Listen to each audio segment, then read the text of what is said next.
So this is another aspect. Again, this should be happening anyway. I would say even more often than initiating physically, because it's kind of the buildup, right? Yep. If you're not connecting here with mental and emotional intimacy, it's going to be even harder to engage physically. Yeah. Well, and when you do engage physically, it could make the emotional and mental distance feel further. Like, oh, this is all we're doing. Yeah. I feel like I haven't talked to you all day. I feel like we Yeah. haven't connected. I feel like you don't love me. I feel like, and then we're doing this. Yeah. And that feels more like So then bitterness grows. Yeah. Yeah. That's so a good mental point. intimacy, intentional conversations before bed. Mm-hmm. Okay. So taking the time. Yeah. How are you doing? How I know that you. Wait, I this has wanna been. answer that. No, just kidding. Yeah. How do you feel? How are you excited about the baby coming? Yeah. Or do you have any fears? I would say this was an easier one for us because like pretty much our whole marriage, other than when one of us is traveling, we've made it a point to go to bed at the same time. Not every couple does that. And so I can see how this would be harder. But maybe start going to bed at the same time. Or if one's traveling, like make that phone call and make it happen so that... Maybe it's breakfast. Yeah. To be honest, adjusting the time. It could be more than just this one. It should be more. Yeah. But just there's times where you guys collide. And you're at the same time with the same amount of time. You know, you haven't fallen asleep yet. Mm-hmm. Put the phone away. Don't scroll. And just be there together to talk about life.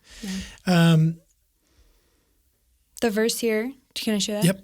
Yep. Philippians 2:4, it says, "Let each of you look not only to his own interest, but also to the interest of others."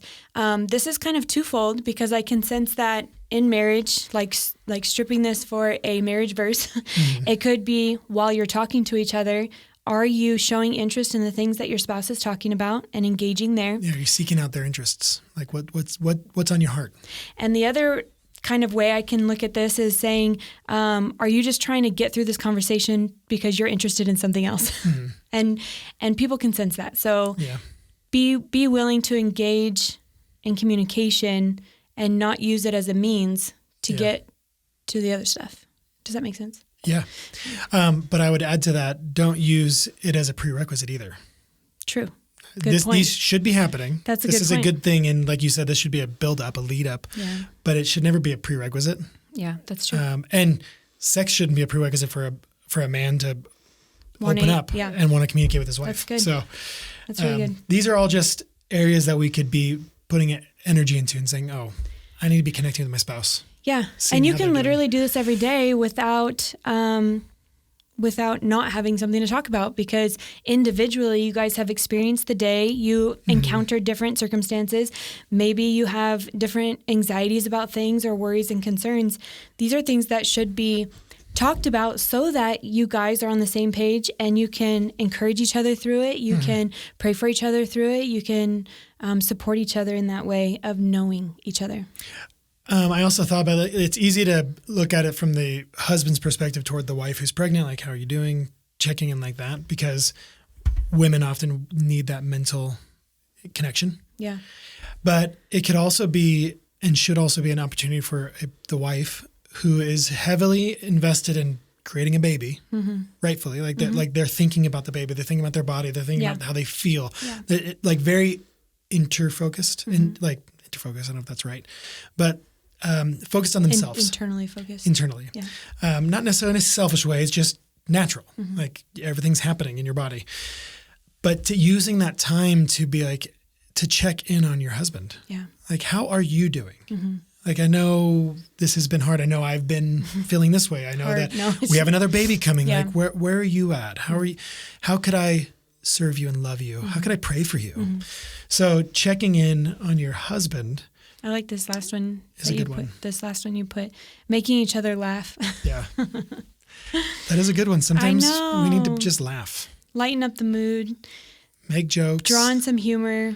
Don't tickle your wife because she doesn't like that when she's pregnant. Wherever. Something can happen. You just don't like being tickled. So I was talking about tickling for a second and the physical aspect. I'll roll over to Jennifer and I'll just want to put my hand over to feel the baby, and it just rubs right past her hip. I scream. And she screams. I'm like, did I hurt you? And she's like, no, that tickled. And I'm like, you're like the most ticklish. And I didn't even try to. I'm like, I'm not trying to tickle you.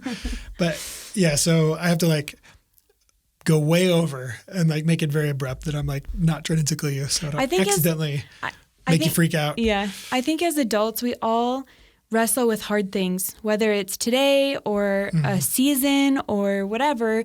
And we need to remember to keep it light, to enjoy each other's presence, to know that we can laugh together and that there's not all this list of things, hindering us from enjoying our company. Yeah.